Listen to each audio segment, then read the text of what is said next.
దీనివల్ల ఈ చెమ్మ వచ్చేస్తుంది. ఫ్రెండ్స్ మరి చూస్తున్నారు కదా, శేఖర్ గారు మనకు వివరిస్తున్నాడు. ఆ గాడి వల్ల మరి చెమ్మ వస్తుందంట. ఇప్పుడు దాన్ని నీట్గా చేస్తాడు. చేసినాక మరి లిక్విడ్ పోస్తాడండి. అలాగే నీట్గా సపోర్ట్ చేసుకొని మరి ఒక క్లాత్ తుడుస్తాడు. తుడిసిన తర్వాత మనకి లిక్విడ్ వేయడం జరుగుతుందండి. అదిగోండి చక్కగా నీట్గా వేస్తున్నాడు లిక్విడ్. గాళ్ళ మధ్యలో లోనకి వెళ్ళేటట్టుగా మరి ఆ లిక్విడ్ అయితే పోస్తడం జరుగుతుంది. అదిగోండి నిదానంగా అనమాట, ఎక్కడ కంగారు లేకుండా. పని త్వరగా అయిపోవాలని ఉండదండి ఆయనకి ముందు వర్క్ అనేది నీట్గా ఉండడం చాలా ఇష్టం. ఎంతసేపు అయినా సరే ఓపిక చేస్తాడు. పని పర్ఫెక్ట్గా ఉండాలని కోరుకునే వ్యక్తి అండి. ఫ్రెండ్స్ మీరు ఇప్పుడు చూస్తున్నారు శేఖర్ మేస్త్రి గారు పని చేస్తున్నారు. ఇది మామూలు పని కాదండి. సోలార్ ప్యానెల్ కింద వర్క్ అండి బాబు. ఎండ మరి ఎండాకాలం కాబట్టి రేకులు మనకి ఏంటంటే ఎండకి బాగా హీట్ ఎక్కుతాయి.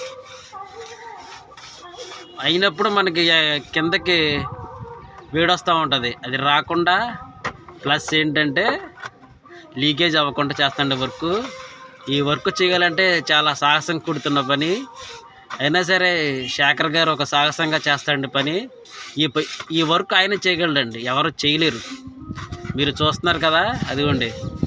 దీనికి మీకు కొంచెం మనకి అయితే కష్టం, ఆయనకి ఇది చాలా సాహసంతో కూడుకున్న పని. చూస్తున్నారు కదా, ఈ పనికి తెలివితేటలు కావాలి. మనకి పని వస్తే కుదరదు.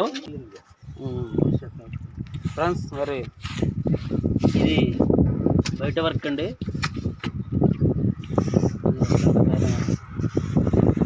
అందంగా అనమాట. మనం సున్నం ఎలా వేస్తామో అలా వేసుకుంటూ వెళ్తున్నారండి, లీకేజీలు లేకుండా. ఏమండి వేసుకుంటూ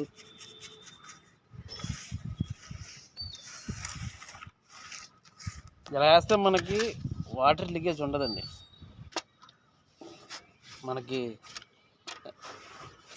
వర్షం అంత కొట్టినా సరే, తుఫాన్ వచ్చినా, భారీ వర్షాలు వచ్చినా బడ్జెట్ తక్కువేనండి. ఎంత అవ్వదు, మనకి ఎంత కూడా అవ్వదు. తక్కువలోనే మరి ఇంత వర్క్ అంటే మాటలు కాదు. అడుకొచ్చి మరి చూశారు కదా, మరి మేస్త్రి గారు ఎంత అవుతాయండి డబ్బులు? ఓన్లీ మెటీరియల్కి వచ్చి 1000 రూపాయలు అవుతాయి. అంతేగాని లేబర్ ఛార్జ్ అంతేనండి. మరి ఆయనకి మరి మీరు మీ యొక్క ఇల్లులు ఎక్కడ లీకేజ్ ఉంటే మాకు చెప్పండి, మేము అందంగా చేసి